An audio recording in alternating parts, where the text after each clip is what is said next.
siç është thënë shumë herë.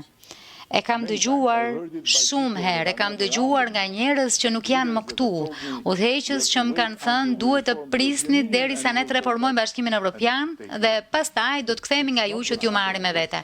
Por nuk do të ndodhë kështu, nuk mund të ndodhë kështu. Dhe pika e fundit që dua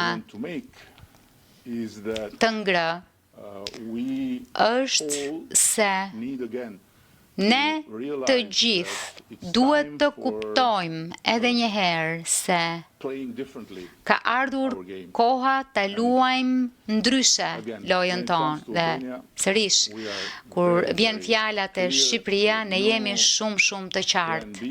Nuk kemi asnjë plan B, nuk kemi asnjë alternativë, nuk duam të kemi asnjë të tillë, sepse çdo alternativë përkundrejt Bashkimit Evropian është një alternativë përkundrejt lirisë së individit, një alternativë përkundrejt barazisë përpara ligjit dhe ne kemi jetuar me të tilla alternativa për shekuj të tërë, kështu që duam të jemi pjesë e kësaj, çfarëdo që të duhet, çfarëdo statusi e çfarëdo lloj gjëje, sa më afër aq më mirë. Ka pasur një përpjekje me planin e rritjes për të luftuar këtë qasjen gjithçka ose asgjë, sepse derisa shkon e ulesh në tryezë nuk e asgjë. Imagjinojeni pak.